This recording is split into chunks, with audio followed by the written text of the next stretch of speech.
Welcome back to another episode of the My Latin Life podcast. Since 2014, My Latin Life has been your trusted guide to traveling and living in Latin America. Today, my guest is Nate Kapitanski, also known as Jammaster Nate on Twitter. He's a friend of Sam Miller, one of our previous podcast guests. He comes from a tech background, and now he's hosting high-end Airbnbs in Colombia. Longtime expat, been living in Colombia for many years, knows the region well. And so I'm sure we're going to have a lot to talk about. Nate, how's it going, man? Yeah, pretty good. Thanks for having me on. It's good to speak to you somewhere other than Twitter for once. Absolutely. Well, starting with Twitter, maybe tell us, where does Jam Master Nate come from? Where does your alter ego come from there? Yeah, that's funny because nobody here really gets it, like none of the locals. But I was just like a really big Run DMC fan back when I was a little bit younger, and Mhm. kind of super into that old school hip hop stuff. And so I just stole Jam Master J and turned it into Jam Master Nate, as when I was like literally sitting there at Twitter .com back in like 2018 thinking, what do I do for a username? And now you're stuck with it. Yeah, now I'm stuck with it. And so girls here, like people here will call me Jam or something if they see me on Twitter or Instagram and they don't really know that's not my name. Good. So why don't you tell the people, the audience, a little bit about your background, maybe where you're from, how you ended up in Latin America slash Colombia, and yeah, I just run me through it. Yeah, sure. So I grew up in New England, and I was never really a fan of it. Like since I was little, I was always looking to get out and move somewhere warmer, somewhere more interesting. There wasn't a lot of opportunities there, and I noticed that since I was little. And eventually, for a little while, I bounced around like California and New York City, and then I just kind of got sick of New York City, even because the winters are pretty rough. So I ended up moving to Miami. Like I was doing pretty good financially at that time, like making money online. Um, uh, Essentially, been in the software industry, and so I said, let me go to Miami. And this was like 2006, 7. And so at the time, Miami was definitely not the Miami it is now. Um, but it was cool. Like Miami was an up and coming city that was cool. Hmm. And, like the Miami Heat had just won the championship back then. And a lot of eyes were on Miami. I think they did like the MTV VMAs there or something. And it just seemed really cool. And so I actually ended up taking a trip to Florida for work. And then I hopped over to Miami and I really liked it right away. So I moved there like right after pretty much and just started working remotely in the winters from there.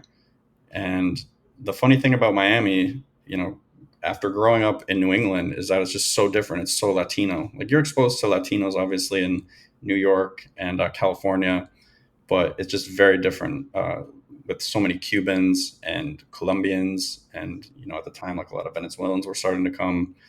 Um, so essentially, like my group of friends that I met there were Cubans and Colombians, and so after a couple of years, I think it was Labor Day weekend, my friend said, "Hey, let's go to Medellin. Let's go check out Colombia."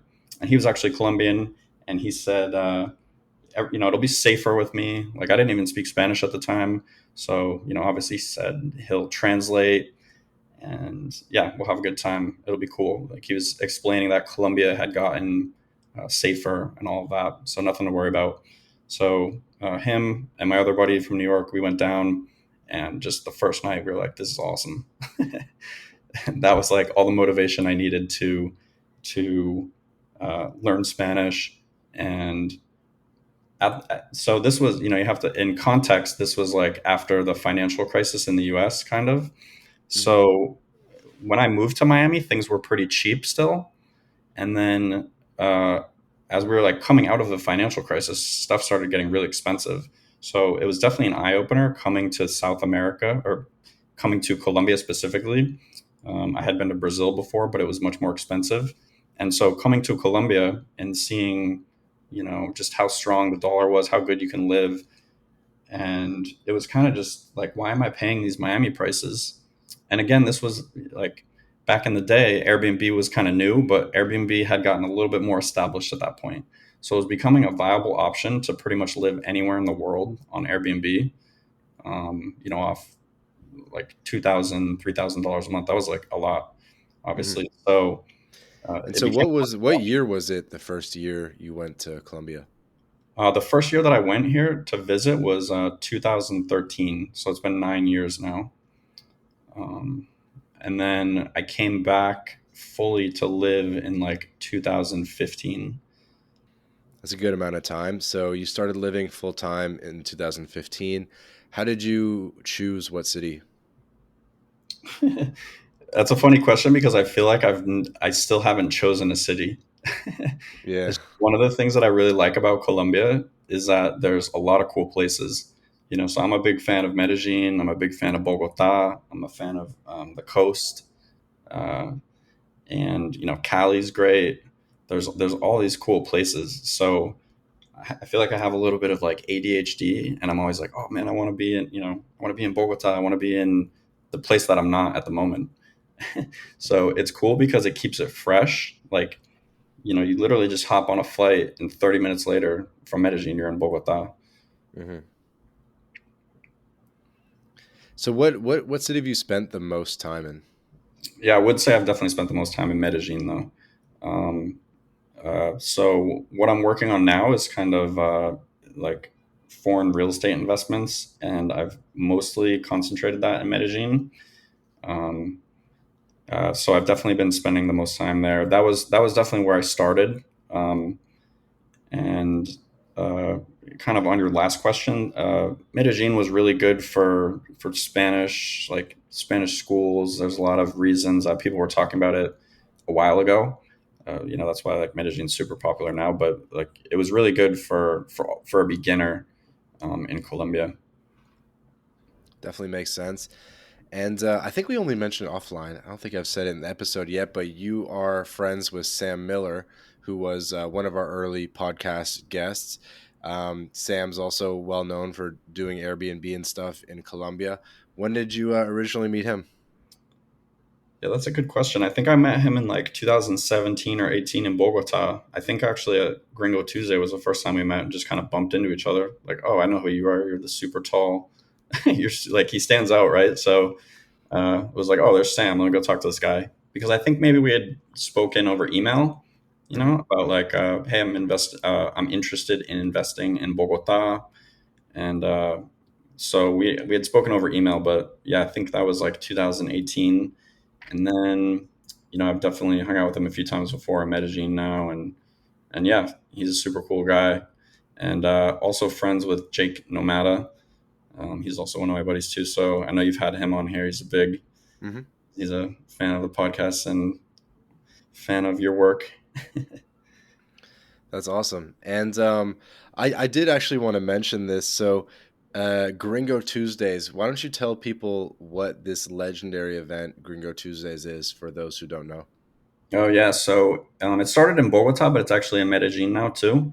And it's just there's nothing else to do on Tuesday nights really. So I don't know who the people are, but they started this party a long time ago, and it starts as a language exchange, really like after work, and then it turns into a nightclub like environment essentially. At night around 9 p.m.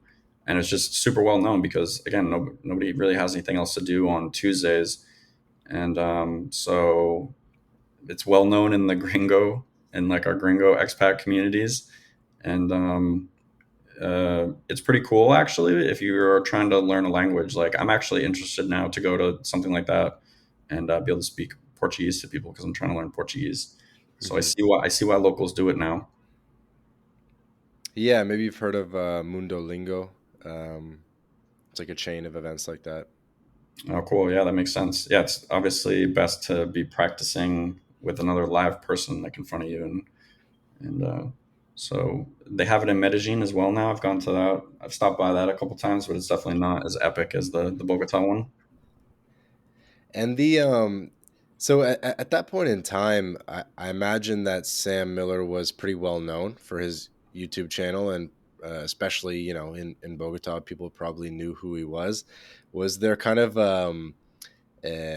for lack of a better word, like a value differential when you know you knew who he was and you were like, Sam, like what's up? And I don't know. Tell me how did that go? Yeah, no, I mean he's a super nice guy, so he's super approachable. But you're right though, his channel was definitely one of the early gringos exploring Colombia, not just Bogota or Medellin. Like he's done a lot of videos all around Colombia, and the company that he was working with, Life Afar, they were super well known, and so I'm sure he got it all the time. I'm sure it wasn't just me who came up to him. Hmm. And when did you make your first? Actually, before I'll come back to the Airbnb stuff later. So you mentioned Jake Nomada. You've hung out with him in Bogota or in Colombia. That's a good question. I don't think I actually have hung out with him in Colombia. So I know on the last episode with him, he was talking about Paraguay, and I actually went on that trip as well. So we've hung out in Paraguay, Mexico. Um, I forget a few other places. I actually don't know if we hung out in Colombia. I can't remember.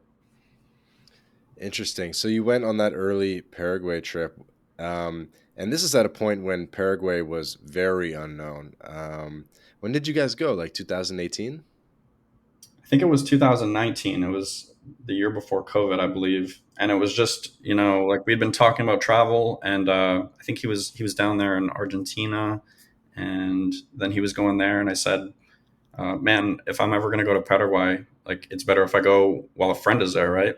So um, yeah, I went. And it's funny because another reason that I was interested in Paraguay was the buddy from Miami who took me to Medellin. He also, I believe, after that trip in, no, it was actually a separate trip, but he went back to South America, and he went all over, and he actually went to Paraguay as well and said it was really cool. So I had been looking for that excuse to go to Paraguay for a while. And did you go on the trip to sort of like the north of the country where you saw Lopez's the marker, the statue where Lopez died in that national park up at Cerro Cora, whatever it's called? Yeah, no, I didn't go on that. I had Jake was there for like a month, I think, or a little bit longer, and I basically went for 10 days or something like that. I couldn't escape for too long. I was working on some stuff in Miami, Mm. so he went with our other buddies. That he told the story about meeting them on the plane, but yeah, unfortunately, I missed that. But I did get a good tour around Asuncion. Did you go down to Encarnacion?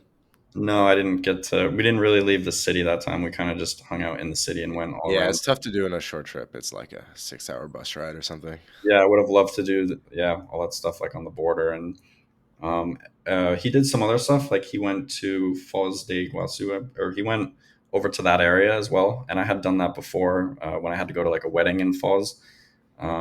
So yeah, he kind of planned that, I think, around me like leaving. Nice. So you've been all over the region, but Mexico, Paraguay, etc. But you've kind of made Colombia your home. Why Colombia? How did you choose Colombia? Yeah, so I've been to the majority of South America, and the first trip I went to Brazil, and it was pretty cool, but it was definitely expensive. Living nice in Rio is definitely expensive, and then we did all that other stuff like Chile and Argentina, but it didn't really click for me. Like Chile definitely didn't click for me, but like I said, when I went to Colombia, it was just right away like, oh, this is awesome. Um, it was just you felt it, and so I had a lot of desire to go back and really try and spend time here in Colombia. But I mean, there really are a lot of other awesome places. I'm definitely, now that I've traveled around even more in the region, I definitely am a fan of Peru. Ecuador is cool. It's a little different, like the weather's not so great there, but there's a lot of really cool places. But yeah, I'm definitely a fan of Colombia, and has a lot of things going for it with like the temperature. Again, because I'm from the north in the U.S. and the cold, like I really like warm weather.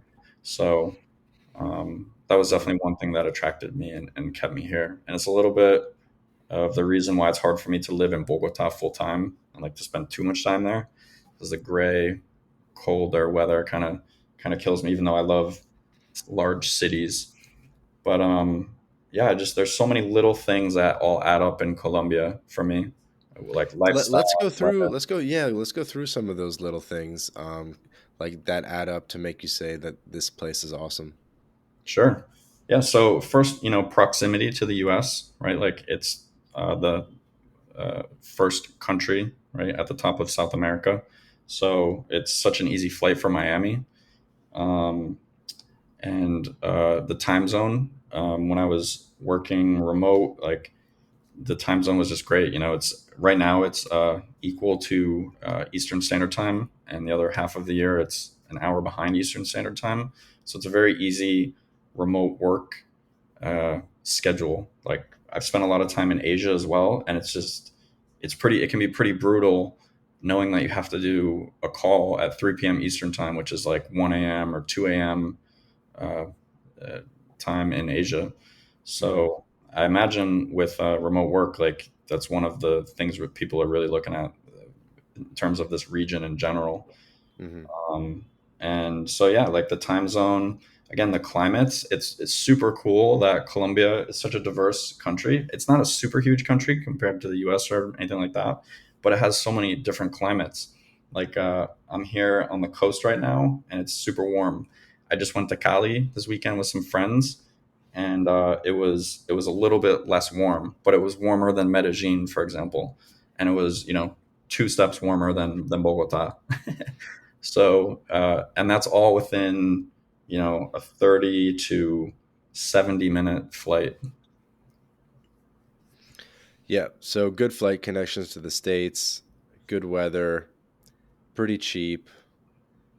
Yeah, definitely. Uh, Things are going up in cost somewhat because of inflation. Like the things that they're importing are going up, but it's still super cheap. The peso is dropping, so other things are cheaper. And for example, like Airbnb prices have gone up definitely. So that's one of the things that I'm referring to. That's gone up. Like there's just so much more tourism now that the demand has increased the prices.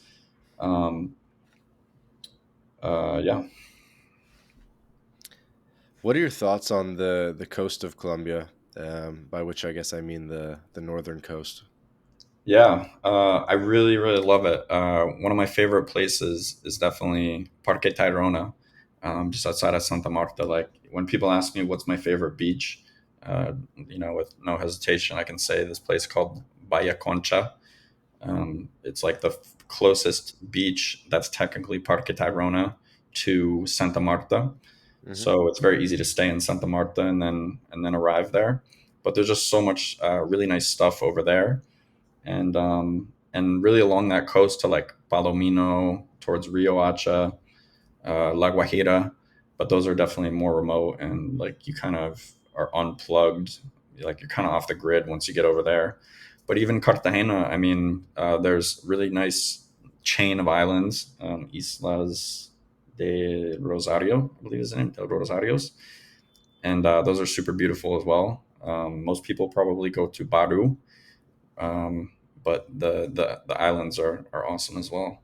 It's just if you like beaches, like after living in Miami, I became a huge fan of the beach. So I like to be close to the beach, and even if you're in Medellin or Bogota, it's so easy to travel to the coast. So again, that's a super plus Hmm. of being here, and they're starting to up their game on the coast now in terms of accommodations as well, accommodations and connectivity, because for a lot of people that internet connection is Yeah, the like most. the Santa Marta internet was always pretty bad. Yeah, and they're definitely creating like higher end hotels and things like that for people that are not looking for like hostels or sleeping on a hammock, things like that. So I think most people have been to the, I guess, Santa Marta, Barranquilla, um, Cartagena corridor. Hmm. And I think not a lot of people make it all the way to the Rio Hacha and that sort of peninsula. I don't know the name of the actual whole peninsula there, but it's like very desert like, right? Is it tell us more about like how things are out there. You go to La Like Guajira. Guajira? Guajira. Yep. Yep. There's a place called El Cabo that looks cool. I have some like random stars in my phone from different spots, but I've never made my way out there. Could you describe it to the people a bit? Yeah, sure. So that was something that I did last year, and then I've been exploring a little bit of the other side of the coast of Colombia this year, towards like Monteria, like south of Cartagena, essentially. So that's also really cool. But the La Guajira that you're talking about, like Hmm. I went there. Basically, we started in Santa Marta. We went to Santa Marta, then Palomino, and then stopped in Rio Hacha, and then we went to the place you were talking about, Cabo de la Vela. And man, I have to say, it's definitely super cool and interesting, but it's honestly one of the more unfortunate things that you'll see in Colombia. Like the poverty is just next level. It's it's probably comparable to Africa level of poverty there. And It's like worse up there than down on the other side on the Pacific coast, like Buenaventura and stuff. I actually haven't gone to Choco yet and that Pacific coast over there specifically. So I don't have that comparison yet. That's on my list, but it is really bad. It's really rough, man. And for an example, like that ride was really tough because it's so hard to see the road. Even I mean, the road is really just a dirt track, and when we went, it was like the end of rainy season, so we had to continuously ask the locals like along the way, hey, can we continue ahead, or do you know if it's flooded, like do we have to go off road? And so luckily, again, I was actually with that same buddy from Miami, uh, who brought me to Colombia, and we rented a car. We rented like a SUV, and I mean, you need an SUV. You cannot do that in a regular car. And a lot of the tours that take you over there are definitely like souped up SUVs, um, because it's no joke to arrive over there, and it's just Mm. really rough, and you're going super slow. It's not on the map. It's not that far from Rio Hacha, but it's a long, like bumpy, slow journey, and it's extremely basic over there. It's extremely beautiful, and I believe it's like kite surfer heaven over there. Hmm. So if you're a kite surfer, definitely recommend it. But it's a journey, man. Interesting. I didn't realize it was quite that rough because it looks like the I don't know. I just see the highway line on Google Maps and looks decent, but Yeah, I don't think that's the. Yeah, I mean, once you get over there, it's definitely not a highway. I can tell you that. fair enough. But it's beautiful. Yeah, it's really really nice.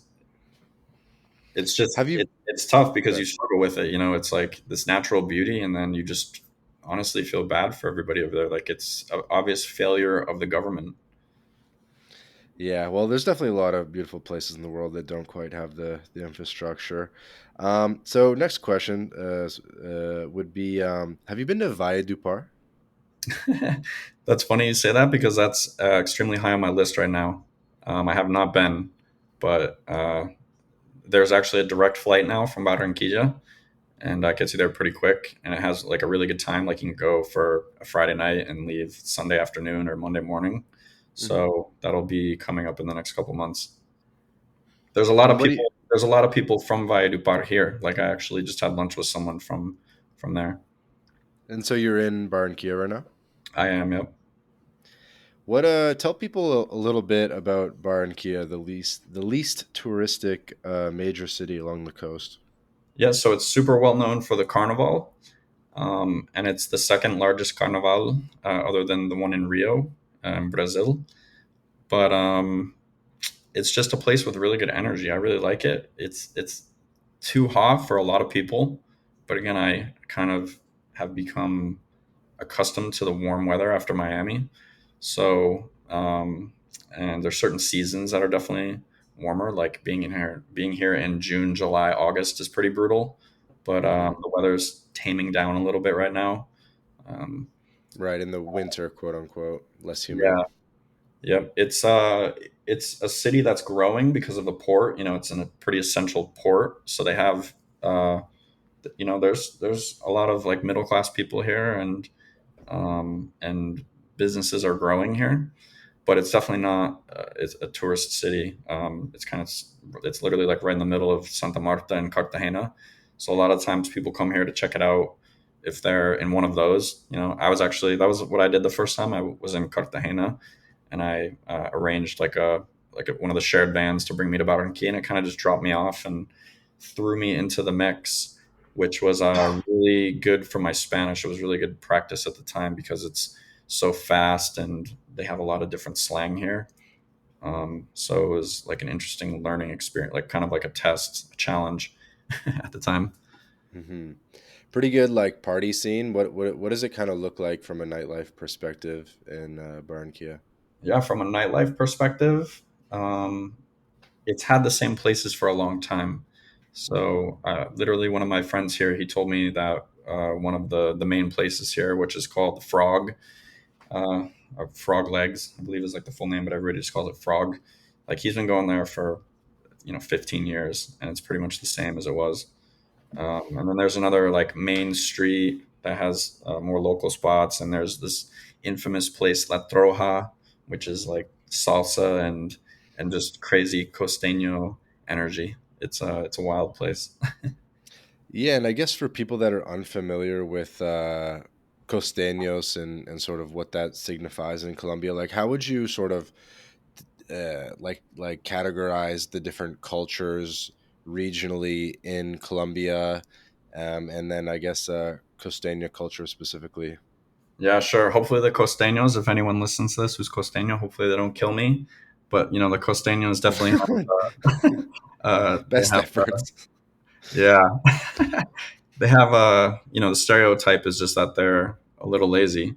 Like they're living on the coast near the ocean, and it's kind of like island life. Like things are a little slower pace. Things go at their own pace here, and I love it. But it's true. I mean, it really is true. Like it's hard to get people to show up on time or do exactly what they say they're going to do when they say they're going to do it.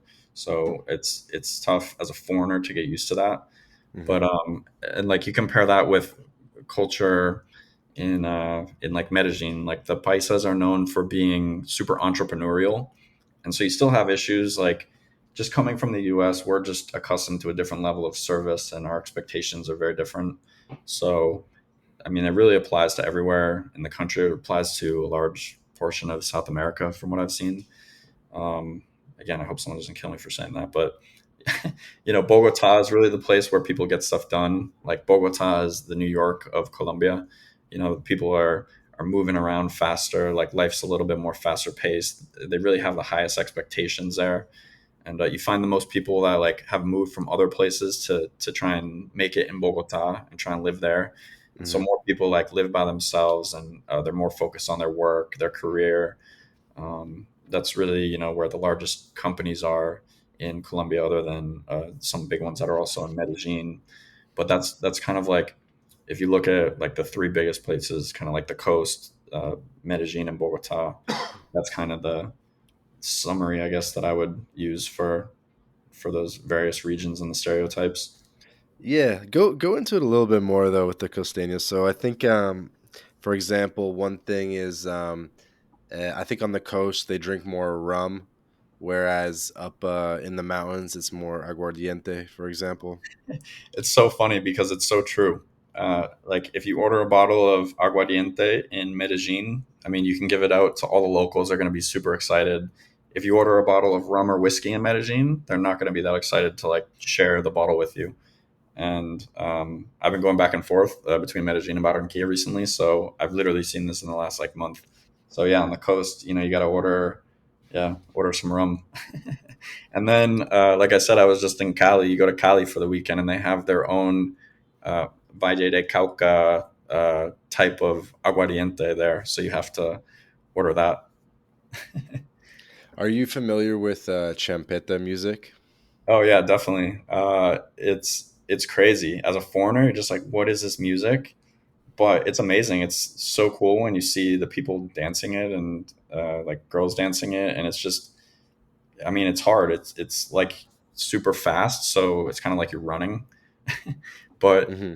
I love that music. They throw it in the mix here. The nightlife is more like there's not as much dedicated reggaeton as there would be like in Medellin. Like everywhere you go in Medellin is mostly going to be reggaeton, unless you seek out a place with kind of like a mix of everything. But here it's really a mix of like reggaeton, some salsa, or um, a vallenato, and then champeta definitely is thrown in as well. Right. So they're kind of because it's kind of a meeting of worlds, or they're trying to balance all the sounds. Yeah, yeah, but it's like the urban music of Colombia now, or the urban coastal music of Colombia. So Champeta, yeah. yeah, Yeah, the first time I was introduced to it, I fell in love. I was like, "What is this? This is hilarious." It kind of reminded me of like Brazilian funk music a bit. exactly. Yeah, it's kind of their urban take on it, and it's really cool. It's definitely something that's grown on me, but I really like it now. Like I'm a fan. My buddy here is actually doing a documentary with another local on kind of like the history of Champeta. So he's been showing me all this footage, going around all these uh, places that are like historically significant to the origins of Champeta around Cartagena, and I think like to the south of there. Hmm. So it's been kind of cool to see some of that stuff recently. Right, because it's both Cartagena and Barranquilla. Yeah, I believe Champeta is technically from Cartagena, but because Barranquilla is so close, like it's super popular here, and they've adopted it. But I really think it's that whole coast, down to like Sincelejo and that area even. Yeah, if anyone's listening, I highly recommend you open your Spotify or I guess just YouTube and look for a Champeta playlist. So it's spelled Champeta, Champeta, and it's just like very high RPM, and it's impossible to not dance. Yeah, I actually have a really good Champeta playlist here on Spotify. It's called Champeta 2000, 2021, and it has like a Colombian flag after it. So if you see that one, that's I've been jamming out to lately. It is very fascinating how different the regions of Colombia can be, because there's definitely a lot more regional variation in Colombia than, of course, in the U.S., for example. Yeah, absolutely. But it also kind of spills over into Venezuela culture really as well, because obviously they're neighbors right here on the coast. Hmm. Um, there's a lot of people from Maracaibo in Venezuela here, Hmm. and like I meet a ton of people from there over here now as they've migrated, and so like it's super. Everybody's told me that it's super similar to their culture over there. Yeah, there's a bit of a continuum, I think, between Panama, Colombia, Venezuela, and then Ecuador as well, to an extent. Yeah, yeah, I definitely agree. And then yeah, once you get to Peru, it kind of becomes a little different. It definitely changes. But it's like in these four countries, like they all say vaina for cosa, for example, and they have a lot of like similar terms like pelao for kid, stuff like that. Yeah, definitely. The you definitely have to learn Vaina before you come here because you're gonna hear it all the time. So I'm trying to think what to go over next. We talk a little bit about Airbnbs, not even just a little bit. Let's do a deep dive, because this is I guess kind of one of your main areas of expertise. And when I asked Sam Miller, I said, "What should I ask Jam Master Nate about?" He said, "You got to ask him about the Airbnb stuff, and specifically remote Airbnb ownership." Okay, cool. Yeah, I was actually just listening to the podcast recently, and your last guest that you had on, at least at the time we're recording this, was David, and he was talking about some of his Airbnb stuff as well. So Hmm. that was really cool to hear. His is really at a different scale than mine. He obviously has more units, but so yeah, the story with my Airbnbs is that, like I said, coming from Miami, I've always kind of been interested in real estate, but I didn't really have the funds for it at the time, living in Miami. But I was trying to buy my first place in Miami, and then when you come to Colombia, you just see like the huge difference in prices, especially back in like 2015 when I started looking. And so it all started because it was just hey, look, like I can finally afford something high end, really nice, and like it's in my budget. And so I made my first investment in Medellin. It's a building that's super well known, super infamous now. It's called Energy Living because it was like one of the first like high end short term rental places, and it has a really cool pool on the like the 22nd floor on the roof with like an awesome view of the city. Hmm. So that was really my first. That was my first real estate investment in general, and it was here in Colombia. But then, um, How did you finance it? yeah, so you really do have to pay cash for everything. Like I said, I had been kind of saving for Miami, but everything here is cash. As a foreigner, you're completely outside of their system, so you're not going to be able to get a local loan. Even if you did, it would be like a 10% interest rate or above. And kind of in retrospective, maybe that's not so bad because the peso devalues so quickly. But yeah, it's just you're like it's going to be super hard for you to even get that. So I Right, kind of right, had right. these funds saved up, and I was able to buy the first place.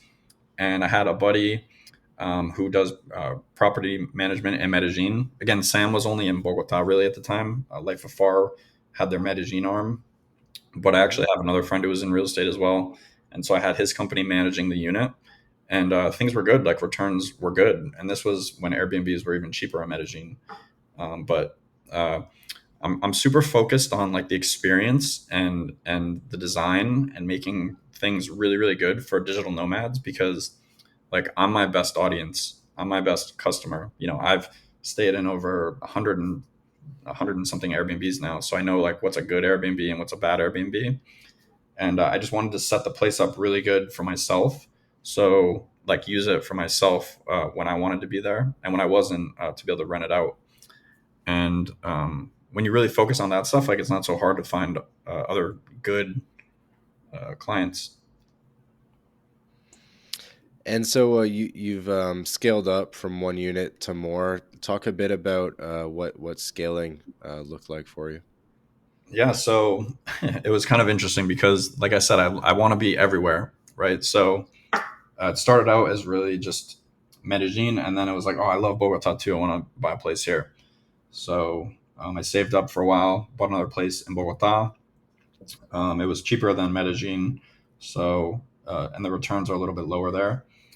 But I bought in Bogota, and things went pretty good there. And then I was coming to Barranquilla a lot, and the Airbnbs are just really really bad here. So you noticed in Barranquilla that no one was really doing it properly. There was nothing targeted towards the digital nomad market that, maybe made sure they posted the Wi-Fi speed or who knows. So you came in, and what'd you do in Barranquilla? Yeah, so because Barranquilla is definitely a second tier city, things were definitely not set up so great for digital nomads here. Like they were pretty rough, and some of the hotels are okay, but if you're gonna be here, it's like I definitely prefer an Airbnb. So after staying in a lot of Airbnbs here, it was just a decision that I really liked the city, and so I was gonna do the same thing again, where set it up ideally for myself exactly how I want it, and then when I'm not here to be able to rent it out. And it's extremely tough to find something that's like up to standards of most Americans. It's not like there's not so many great buildings here. But I was able to find this really really cool unit in a building here in the north of Barranquilla, and so that was actually at the time that was my cheapest apartment that I had bought in as well, just because the difference between price per square meter is Hmm. much lower here. So I took that leap of faith and bought a place here, and it's been going pretty good so far on Airbnb as well. This was like about 3 years ago now. What it cost, like 50 grand? No, it was still around like 135, 140 somewhere around there at the time with the exchange rate. Okay. But this was a much larger apartment, so that's why I say the price per square meter is much better here. I mean, it's half of Medellin, or it was half at the time. It would probably be even larger than that now. But and then so from here, it kind of became an issue of like I have these apartments all over Colombia, and I don't have the best management system. Like I have one person managing the Medellin one, another person in Bogota handling it. I kind of just had to find another person who was already doing Airbnbs here in Barranquilla and asked them to help me as well, be like my local contact, my local host. And then COVID happened, and I really, as I'm sitting there, I was kind of like, I need to focus on an area. I need to kind of get to a level of scale where I can have someone managing, where it makes sense to have like my own people who work for me managing like the group of apartments. And so I really doubled down on Medellin, and it was an interesting bet because it's worked extremely well. Like Medellin has just grown like crazy since COVID. So that's been working really well.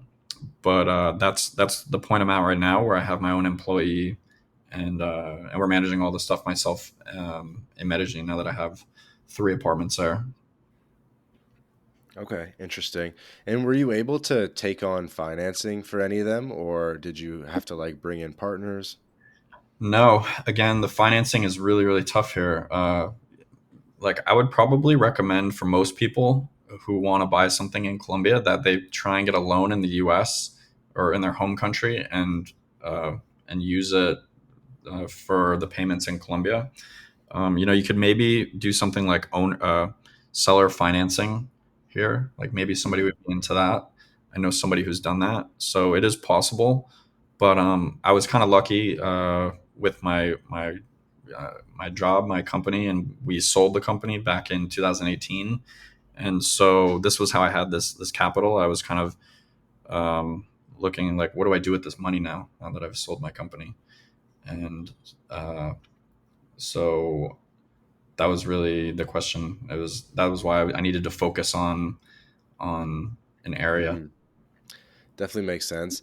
Medellin must be a very interesting place to have Airbnbs because, it's a party city, and you must get some crazy guests. Oh man! So now that I'm doing this myself, I haven't had anything too crazy so far. But all the stuff that you read about Medellin online is definitely true, and like things happen there. So it's a very different guest than Bogota. Someone's gonna die in your unit, bro. I don't know. Oh man, don't say that. Knock on wood. So for this next question, Nate, you and I were talking offline, debating if we should even include it, but I think it's worth talking a little bit about scopolamine, if I'm pronouncing it right, scopolamine, Sure. and devil's breath. It's just become such a huge thing in Colombia, especially in the past couple months. There was the story of the Asian kid that passed away, and I imagine. Probably to some close friends or people even people with experience in Colombia, it's probably happened in the past year. Yeah, so it's a weird topic, but it's an important one right now because as an Airbnb host, I definitely want to make sure that guests don't have issues, right? Like you don't want to babysit your guests. That's definitely not what I want to do. But like everybody should stay safe because it's very different than the U.S. It's very different than what people know in the U.S. and the norms, and like people think that. Like they come to Medellin and they go out with someone that they don't really know, and then bad things can happen.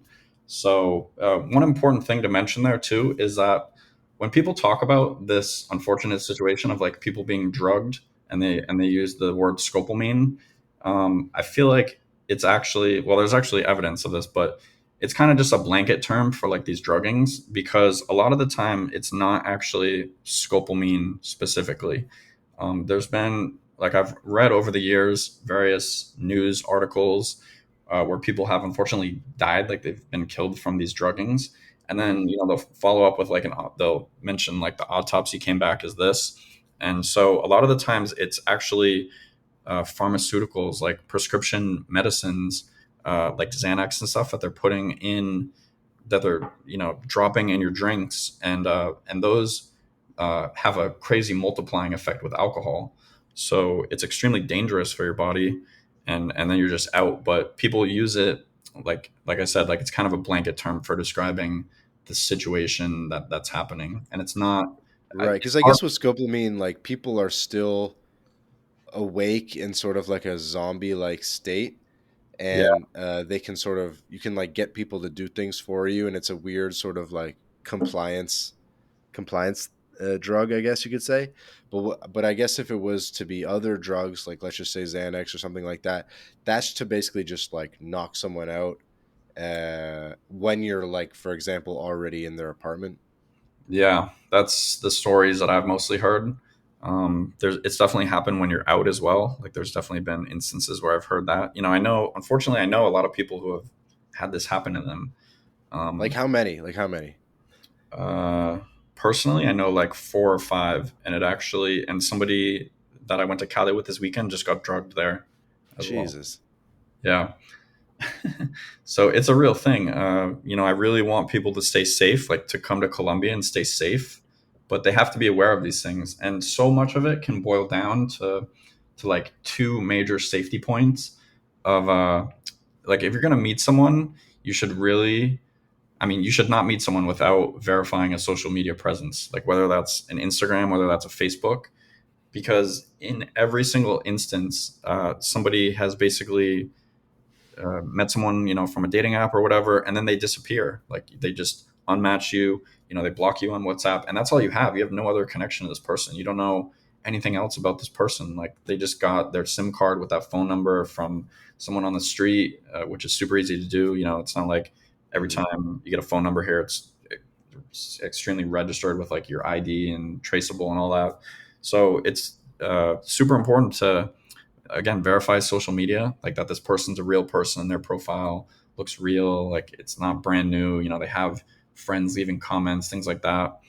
And then the other thing is just like staying in a building with a doorman that can help you so much, because the people some of the people that I know, and this weekend in Cali the person didn't have a doorman.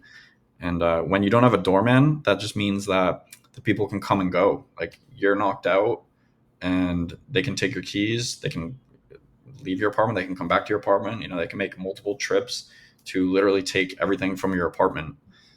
And I mean, it's super unfortunate that it's come to this and that there's this scam. But you know, a lot of people have heard about this and they've seen maybe the infamous Vice video of Hmm. Scopolamine, like devil's breath, like, you know, like you said, like somebody blows it in your face and you become a zombie.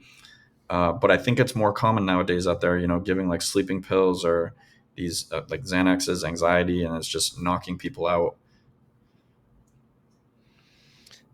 Yeah, interesting. Do you think this could like have a material effect on your Airbnb income? Do you think it could have a material effect on tourism in Colombia? Yeah, that's a good question. I've kind of been debating that recently because obviously Medellin is the place that most people have heard about this happening in. It's definitely not happening at the levels of Medellin, like in Cali or in Bogota, but it is also happening there. But there's such a demand for Colombia right now. Like people, you know, tourism is up so much here that I'm not sure it would have a material effect for me at this point. But if things continue and they get really bad, and there's more deaths, there's a lack of proper like follow through and prosecution from the authorities who are catching these people, then it's possible. But it is somewhat of a topic that's being talked about a lot now, like where this wasn't happening 2 3 months ago. And why do you think that is just in the past 2 3 months that it's come up more? Well, at the time that we're recording this, it was like 2 weeks ago that somebody got killed in Medellin, an American that you mentioned, and yeah, he was unfortunately like murdered by by this. That, you know, they put something in his drink. I'm not sure what it was at this point. Uh, I'm curious of those details, if it was scopolamine or if it was you know, a prescription drug. But that did happen recently, so that's kind of on everyone's mind. And because this was an American, like it's gotten a lot of news coverage here locally. I've seen a Hmm. lot of news coverage coming out of the U.S. Even I believe the family, like rightly so, is you know, kind of putting this out there in the media and trying to put pressure on the U.S. embassy and then the Colombian authorities, obviously, to follow through and really bring justice here. And it's worth noting that it's not just happening to foreign tourists; that even local Colombians are also getting drugged.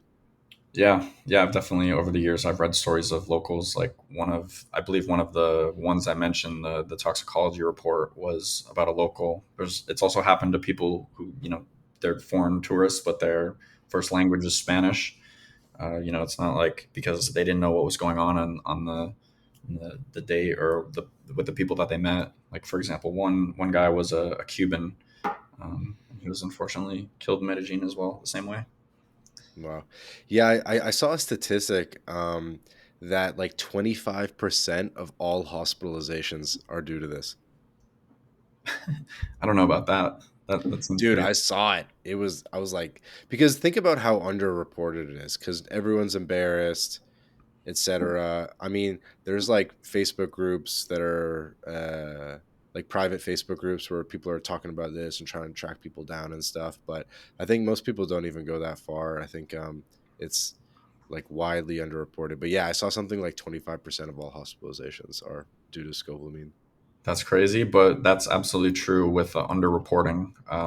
Unfortunately, a lot of people because they don't know where to go. Their Spanish might not be so good to be able to explain it.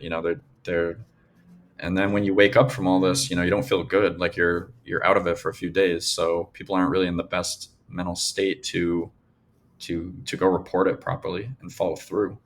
So that's definitely something that I've heard of a lot here.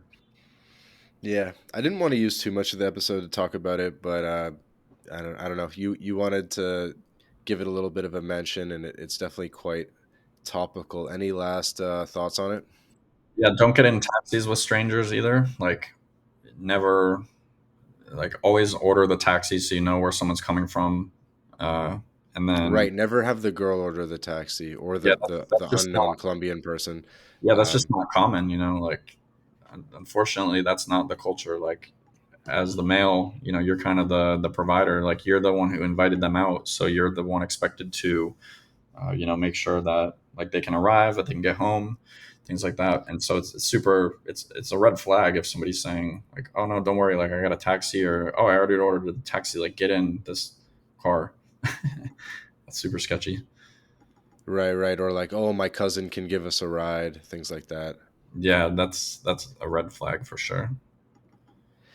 Yeah. I'll switch it up for you though, because I don't want too much of the episode to be about that.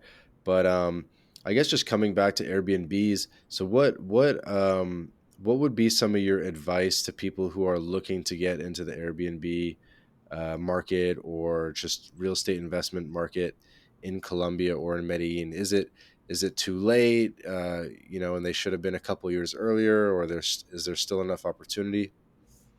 Yeah, really good question actually, because I think I have some insightful info here. So I would say that people need to look at how they can differentiate themselves, because if you're just going to be another like mid-range or I don't know, mid-range, like you'll get lost in the mix essentially if there's too many Airbnbs. And so one of the things that I always focus on is differentiating myself. Like, what can I do better? What can I highlight that I do better? For example, like my work setups in the apartments where I have like standing desks and I have really good Herman Miller chairs compared to somebody with a crappy $20 chair that they bought at a local store, and they're like, okay, cool, here's a desk and here's an uncomfortable chair for you to sit in for 8 hours. Hmm. But then also people really need to know they need to get familiar with the local regulations because things are changing a lot. They've changed a lot in other countries, like the US and Mexico. So things are becoming much more regulated. So you can't just buy some apartment in some random building and then think you're going to be able to rent it out for 1 to 2 nights to people. Like you definitely have to follow the local laws now, and um, so that's super important because that it's really creating its own bubble of a market. There's thousands of buildings, but there's only I don't know a few dozen buildings that are like legal short term rentals. So if that's what you want to do, then you need to make sure that you're buying in a building that's properly licensed for all of this and that you can get your own license for your unit. And isn't that a bit of a risk? Because what if 2, 3 years from now, let's just say something happens, God forbid someone gets scoped or just like some other issue, and let's just say the the building board decides, look, no more short-term rentals, that could really be a big risk from an investment perspective. Yeah, I would say that's already happened. It's uh like you can't do short term because that is the case. Like you're gonna get outvoted by all of the other owners or investors, like local investors or owners in that building, and they're not gonna want that. You know, they don't want gringos coming in, partying, and being obnoxious, stuff like that. So that's actually technically already the case. But if you have a building that already has this license and is properly set up for it, all those owners are not going to want to change that. Like they're essentially owner investors, and so. Hmm. Um, but the way it works in Colombia is you have to have like a certain amount of the percentage of the owners that are on like the board, the association, to be able to change anything, whether you change it from being short term friendly or being like being a long term building and wanting to change it to short term.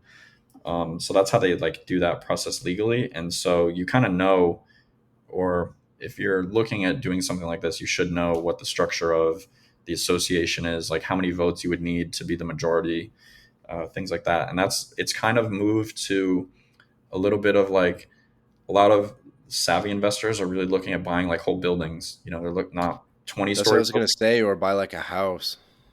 Yeah, well, houses, unfortunately, still a lot of the houses, like a house can be in a neighborhood that's an association, like in a gated neighborhood, Mm-hmm. then you would have like your association and they could do the same thing in a house even.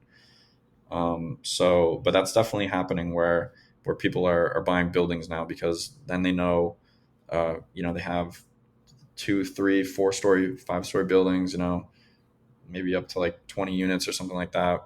But a lot of them are just like maybe 4 to 8 units is more typical. And then, yeah, they buy the whole building, renovate the whole building, set it up super good for short term. Like you are the board, and you control that. But luckily in Colombia, there's also a thing where anything over 30 days is considered a long-term rental. So it's very Mm-hmm. different than the US, where, for example, in Miami, like anything under 6 months is a short-term rental in Miami, or 6 months and one day technically. But so it's just a very different local regulation right now. And you know, there's other things that could change, like that. Like that would probably be the worst if that changed, because that would affect a lot of people and the flexibility that they have with their units now. But there's probably other things that are coming as well that are going to make it hard for people who are thinking about investing. Like the taxes are definitely extremely high. Your tax rate on your earnings here is, you know, like 35%. So you have to really get like a good return to then justify, you know, your after tax return. Um, but what else? For example, Mexico right now has a local like sales tax or whatever they want to call it Mm-hmm. on rentals. So you know you get your price, like you get $100 a night, and then you have the Airbnb fees, and then you have the local tax, and they also have that in Miami now too. And so I kind of feel like that's going to be coming in Colombia. Not It's not a question of like if it's going to be coming; it's just a matter of when. And so, would you, at some point, ever look to expanding to, say, Mexico? Um, I mean, I'm open. I'm definitely open to other places. The one thing that creates a headache and like it becomes another expense that you have to deal with and all that stuff is like if I was in a bunch of different countries and I would have to have local tax people and all Accountants. those, yeah, Yeah. local accountants, like it can add a lot of complexity. So I thought a lot about that, and it's nice right now to just have like the U.S. and Colombia to deal with, because yeah, you know, I looked at like Peru, I looked at Mexico, like over there in Playa del Carmen and Tulum back in the day, Spain, like I've looked over there. Yeah. Well, here's what I would my next question would be, there's probably a lot of commonality that people could glean from this episode, even if they're not interested in investing in Medellin or investing in Colombia, but they're probably Canadian or they're American, and they're going to be investing in their first Latin American market. Maybe they're investing in Playa, maybe somewhere else, because they see an opportunity. And I think there's probably a lot of commonality between these places, Mexico, Colombia, Panama, whatever. just in terms of how the process works and things like that. What are some of those things that you would tell a North American investor looking to invest in the Latin American market for the first time? Yeah, so you definitely want to have a good lawyer. You want to have somebody who understands all the local regulation and all that stuff because while the process overall might be the same, there's definitely very particular things in the process of buying and how they do things and all the fees, like all the additional notary fees, which sometimes can be significant. So you really want to have a good local person, and obviously that person needs to speak English if you're not super good at Spanish, because even though my Spanish is pretty good now, like all these contracts and these things that you have to do, I mean, they're pretty advanced Spanish. Like, you're talking financial things, and it's extremely high level Spanish. Hmm. So you get a good lawyer. What else? Like, have you ever had problems like moving the money from the States to Colombia? There's a bank that is pretty common for foreigners to use. It's called Alianza Valores, and you have to set up an account with them because you don't have like a cedula, you don't have a local ID at the time to get like a Bank Colombia account usually. So they're kind of specialized in that, but all the lawyers should like have a good relationship with them and be able to expedite anything with them. But they also have a pretty strict due diligence process here, Alianza, like the banks, obviously because of the history of Colombia and moving money and things like that. So it's not the easiest process. It can be pretty drawn out, but you need that. Like, you don't want to do some weird transfer. Like, you want to follow a pretty proven process that most foreigners are going to be doing. Like, it should be very similar for most foreigners. Yeah, definitely makes sense. And so are you setting up like an LOI on a property and making an offer on a property first, or do you bring the money into the country first so you have a bit more leverage and being like, "Look, bro, I got the cash, like let's do it." Or do you make the offer first and then you go through the expatriation of the money or whatever, and maybe that slows down the process? Yeah, that's a good question because Colombian norms are definitely different. Like, people aren't that motivated to, people don't expect their properties to sell super quickly. So if you had the money here theoretically and you were like, look, I can do it really quick, I don't think that incentivizes them as much here. They're very much like, I bought it at this price, I want to sell it at this price. Like, if I have to wait 5 years to sell it at that price, they'll wait. It sounds crazy, but it's what you see a lot here. So me, I don't think I've ever had the money super ready to go. Just like, I haven't been able to use that as any leverage. And then once you get that account set up, you can do everything pretty quickly. Like, you could do everything within a week, really. So, and usually all the things like the, I think they call it a promesa, like the letter of intent, like with the Hmm. offer and everything, to sign that and then to go to closing. Like, they definitely need a little bit of time here usually. So yeah, I don't think it's not so common for people to do anything too quickly here. What would be the time frame? Like, let's just say you visit a property, you like it, you're like, let's do it, man. I like this ocean view. This is the one. 125K. Let's do it. How long is that process gonna be, with all the steps? So I would say there's two important things there. It's, if you already have the account set up with Alianza, then it would probably, like, your typical process would probably be, I mean, typical would probably still be 3, 4, 5 weeks, like, to sign everything, to get the person to go to the notary and do the closing, like all the little things in between.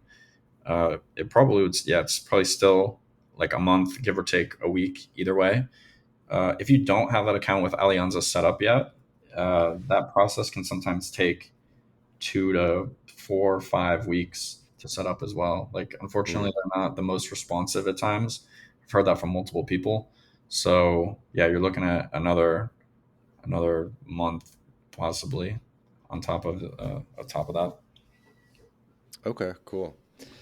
Um, so I'll switch it up a bit and let's talk a little bit about residency and citizenship if you're open to that. Yeah. So I think most people are aware that it's possible to get residency in Colombia by making a real estate purchase. Did you go that route? That is exactly what I did, actually. Yeah, that was one of the reasons that um, I started down this path. And I know that if you there's like thresholds, right? So it's like if you buy a property up to 150K or something, you get maybe a temporary resident permit, and if it's over the threshold or a significantly more amount, you can go straight to permanent resident. You must know a bit more about it than I do. Yeah, so that's the general concept. The numbers are a little fuzzy about what they are now, and then that will be changing in like on January 1st. That will adjust again. So if people are listening to this in 2023, then this might be outdated. But it's basically, yeah, you have those two tiers. You have like um, anyway, I think it was like 30, 40,000 or something like that. Like if you invest that in Colombia, then you get a residency, like you get to live here, you get the visa. But I think you have to renew that every 1 or 2 years. And then, like you were talking about the upper tier visa, and that was what I got back at the time.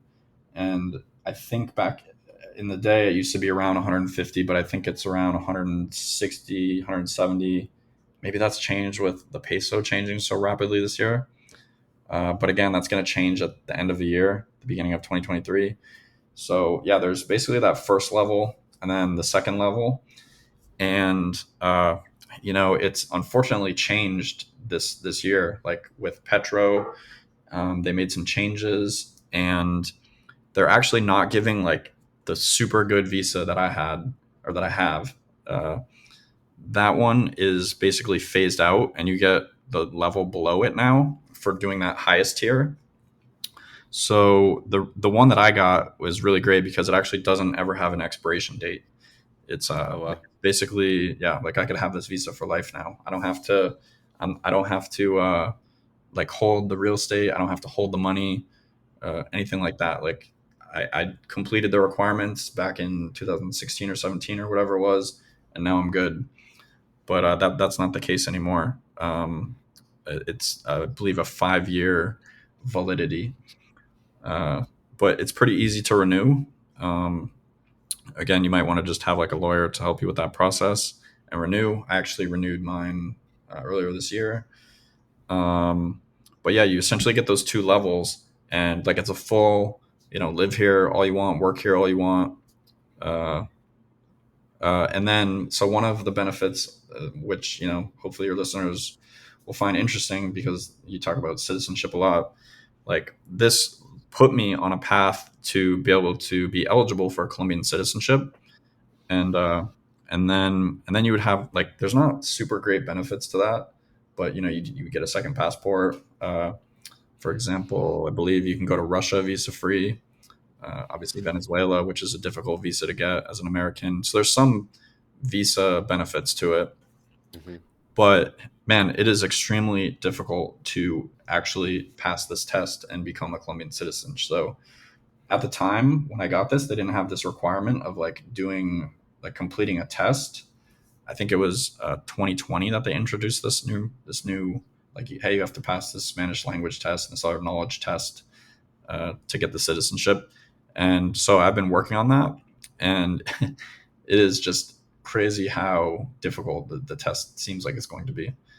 It's basically covering like four things. It's covering obviously Spanish knowledge, like you have to be able to speak Spanish, write Spanish, and it's at somewhat of like an intermediate advanced level.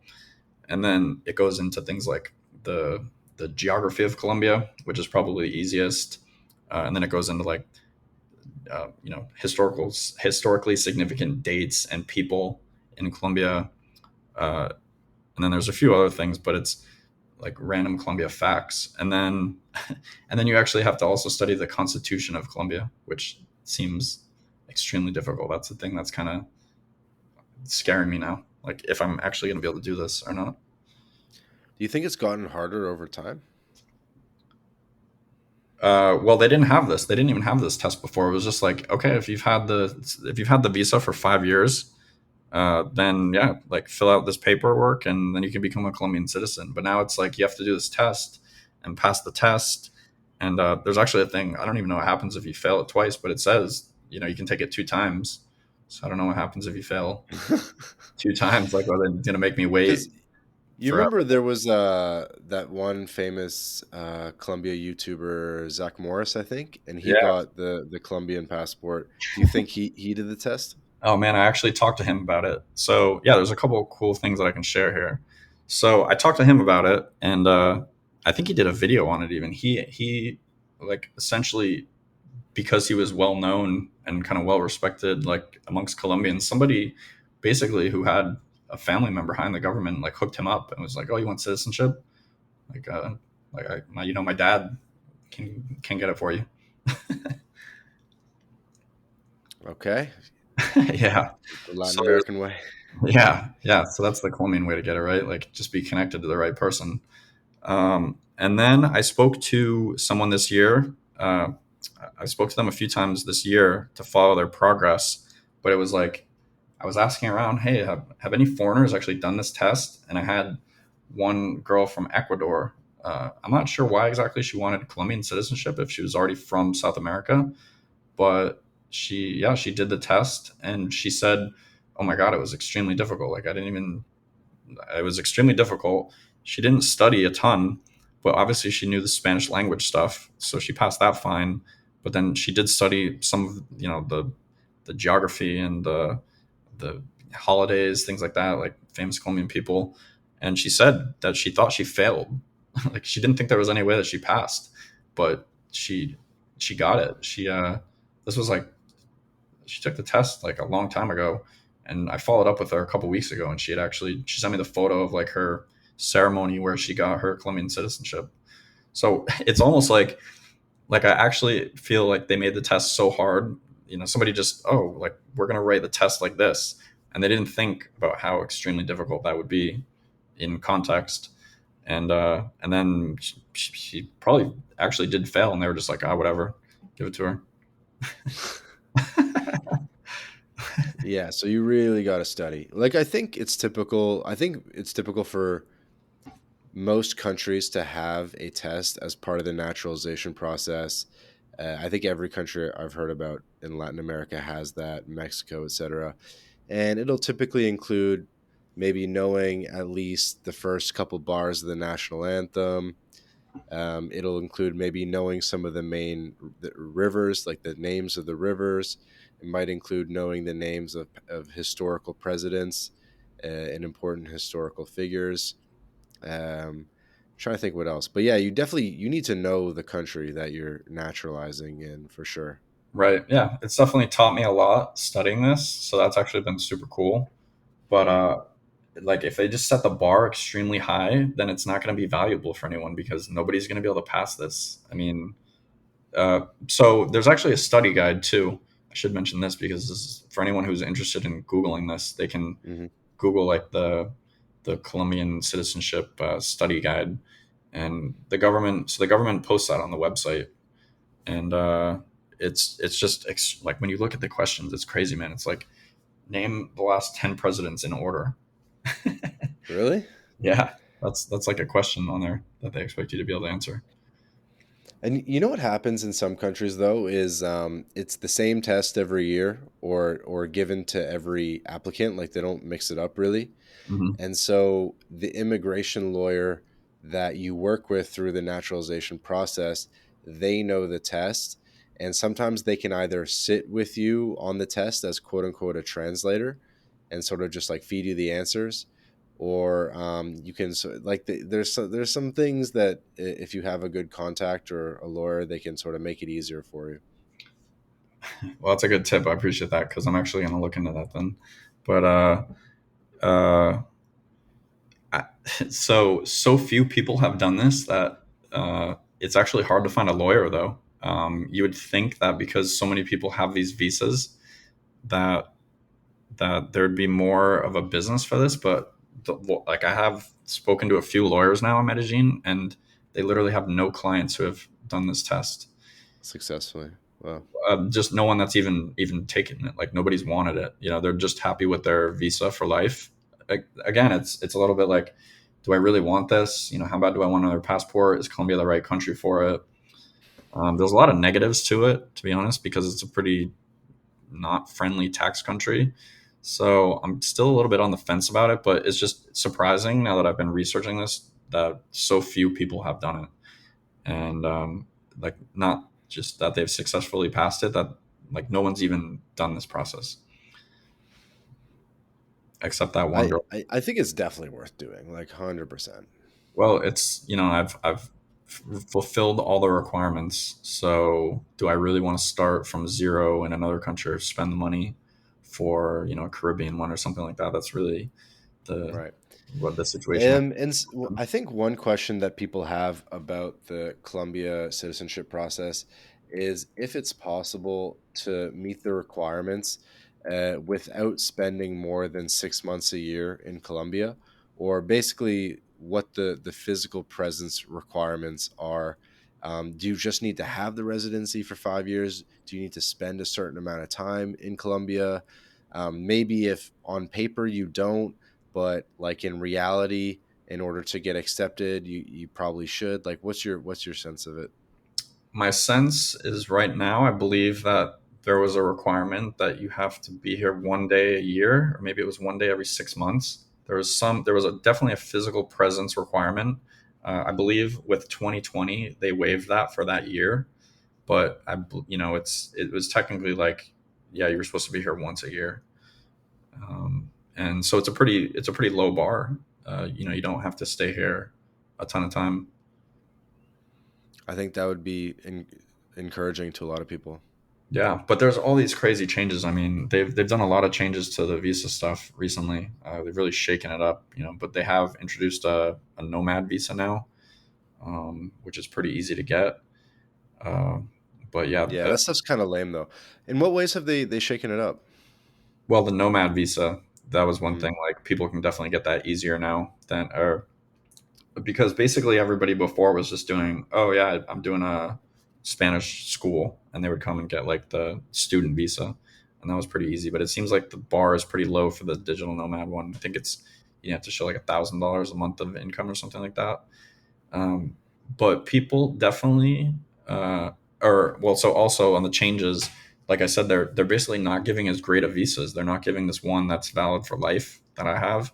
They're giving like one step down from that now, even if you're investing a pretty large amount. And I should mention too, I don't think that these that you have to do real estate. Like I think you could do like a stock investment. I think you could have invested in bonds, even at that lower level one that we were talking about. It's like an investment in Colombia in some form. Not it doesn't have to be real estate. right. Yeah, I've heard of people that like split a purchase and they each like put like 30 grand in, Hmm. and that worked. Yeah, that's pretty smart then. Yeah, I've definitely heard though that the higher level one is really worth it in terms of when it comes to renewing, which can be a headache, and just sort of maintaining it. Yeah, I know somebody who had the one below me, and then they had to renew it this year, and they screwed up the process, and they lost it, and then they had to go like they had to leave the country to go to Miami and to fix it essentially in the embassy there because they were running out of days in Colombia. Wow, and they almost had to start again. Yeah, pretty much. I'm not sure. I'm actually very curious about that because I don't know if now he's going to have a new cellular number or if they reinstated his old one. I actually haven't asked about that. So I feel like you spent so much time in Colombia and Latin America. You're going on 7 years or something. You visited most of the countries. I feel like I should try to squeak out one or two stories from you, just kind of random things, but I almost don't even know what to ask. Do you have like one or two like go to stories that you tell at cocktail parties or anything like that? Um, Well, so one of the ones that comes to mind would be it's kind of about Venezuela as well, like the whole border region over there. Hmm.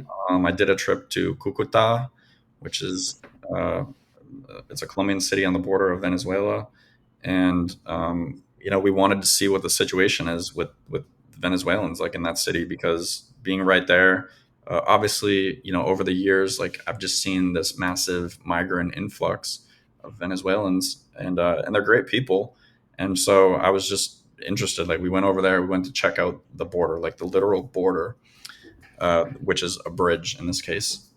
And so we kind of started walking, and next thing we know, we walked through like this one section, and then I think it's kind of like a no man's land in between Venezuela and Colombia. But there's no line, like there's no line on the ground that's like this is the end of Colombia and this is the beginning of Venezuela. And so we were just walking around this area, and then the next thing we know, we had like a Venezuelan police asking us like, "What are you guys doing?" And we're just, "Oh yeah, we're just here in Colombia checking it out." Like, you guys are in Venezuela now, technically. And so that was super sketchy, and I learned a lesson. What was the But lesson? yeah, don't cross that bridge and just wander around. And we didn't have our passports with us. We didn't have. Uh, so as an American, you need a visa. So that was no bueno. That I was technically in Venezuela. My friend was European, so he could have entered, but he didn't have his passport with him or anything. And really, the only thing that saved us is that this guy works for the UN. And so when he said that to the guy, he was the guy. He wasn't going to try and like make us bribe him or anything like that or steal our phone. Um, but it was just crazy because as you're walking along that bridge, like on the legal border, I mean, you look over to your left, you look over to your right, and there's just all these people crossing a river, just illegal, just totally illegally. Like, but it's completely like everybody sees it. There's no, Accepted. the police are right there watching it happen, and they're not doing anything. So it's crazy. It's just the notion of like a border right there is really interesting, and that's changed now. Like that border is technically all open, and like the relations have changed. But that was crazy. That was a really bad idea. So don't do that. So is it kind of like a free flow of movement now? Yeah, I mean, it was pretty free flowing before, really. To be honest, like you go there, and uh, again, we just stood out so much that they were like, "What are you guys doing?" And I mean, they don't ask like the local people. They're just walking back from Colombia to Venezuela and walking from Venezuela to Colombia, and nobody stops them. But then when we walked back through the Colombian side, where they were like, "Okay, what are you guys doing?"